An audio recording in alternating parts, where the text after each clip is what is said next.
조갑제 TV 시청자 여러분 안녕하십니까? 2025년 5월 24일 밤 9시입니다.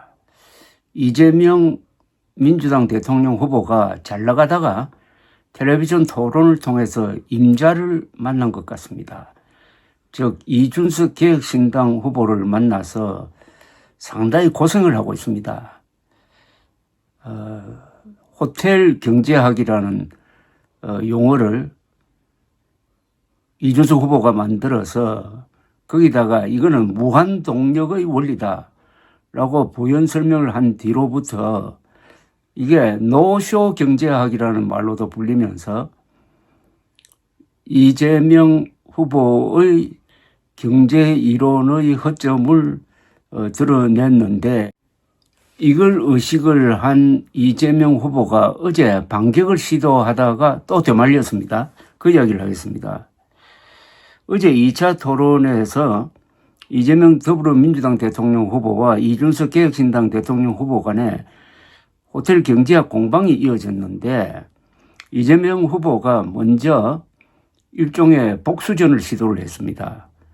밥 맥티어, 루카스 자이제 등의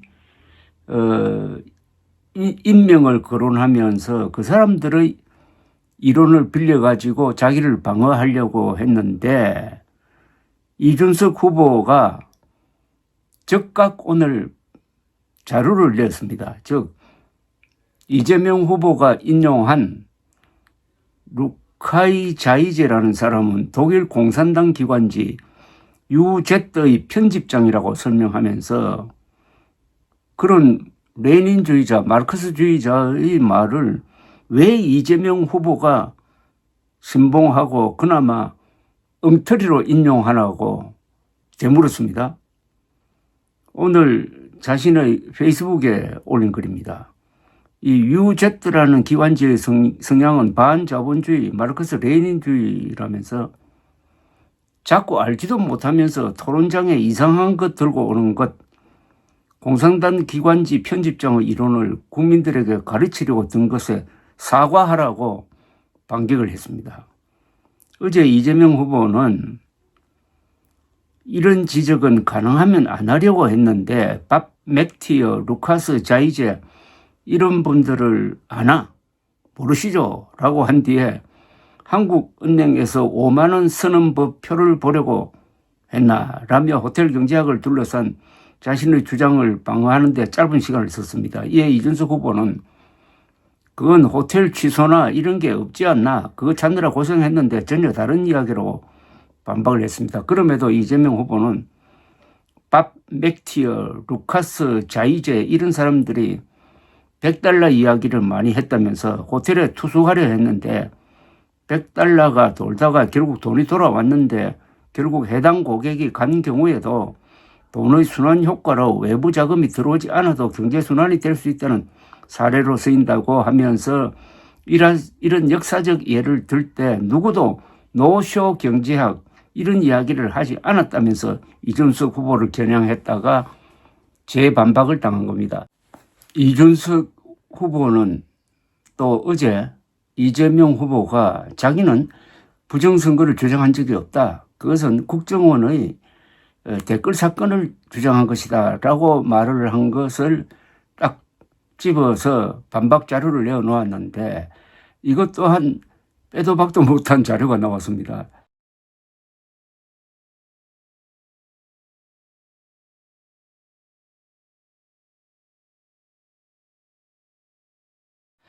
(2017년) 초에 성관이가 당시 성남시장 이재명 씨가 대통령 선거에서 부정 개표가 있었다는 주장을 하니까 그것을 반박하는 보도 자료를 낸 겁니다. 이걸 찾아가지고 올리면서 이준석 후보는 이런 글을 또 남겼습니다. 거짓말로 재판 받는 와중에 또 거짓말을 뻔뻔하게 한 것은 법을 바꿔버리면 된다는 오만함 때문이겠죠. 부정선거론자임을 부끄럽게 생각해서 속인 건 알겠지만 이제 100일하에 드러났으니 황교안 후보님께 단일화 제안을 하십시오. 같은 부정선거 음모론자끼리 모여라는 이야기입니다. 부정선거론자가 어디서 윤석열 욕하면서 정상인인 척합니까? 이번 선거는 희한한 선거입니다. 잘 보시면 주요 후보들 중에 정과 없고 병역필이고 부정선거 안 믿는 사람은 이준석밖에 없습니다. 그런데 심지어 이재명 후보는 이준석과 이 세 가지가 모두 반대입니다. 그때는 내가 판단을 잘못했습니다 라고 했으면 될 텐데 그게 아니고 부정선거 주장한 바 없다고 했다가 아주 이준석 후보에게 호되게 당하고 있습니다. 이준석 후보가 이재명 후보의 거짓말과 무능함을 여지없이 드러내고 있습니다. 이게 여론 구조에 어떤 변화를 줄지 조금 지켜봐야 되지 않을까 생각이 듭니다. 차라리 이럴 바에야 김문수 후보가 이준석 후보를 지지하면서 사퇴해가지고 이준석 쪽으로 단일화를 하는 게 지금 크게 바뀌고 있는 이 여론의 흐름에 맞추는 것이 아닌가 하는 그런 생각도 듭니다. 오는 27일 정치 분야 토론회 때 마무리 발언을 할 때 김문수 후보가 이렇게 이야기하면 어떨까 하는 상상도 해봅니다. 여러분들이 보시다시피 이제 70대 김문수나 60대 이재명 이제 물러나고 40살 이준석 후보를 추천하는 바입니다. 그리하여 내란 세력이니 또는 환란 세력이니 하고 다투지 말고 좌도 아니고 우도 아니고 앞으로 미래로 가는 선택을 합시다. 살신성인하는 입장에서 저는 당과 관계없이 이준석 후보 지지 결단을 내렸습니다. 이렇게 폭탄 선언을 하면 어떨까요? 그렇게 하면은 27, 28, 29, 30, 31일, 1일, 2일, 3일 한 8일간의 시간대에서 기적, 동탄의 기적의 전국판이 벌어지지 않을까요? 하는 즐거운 상상을 해보는 것입니다. 감사합니다.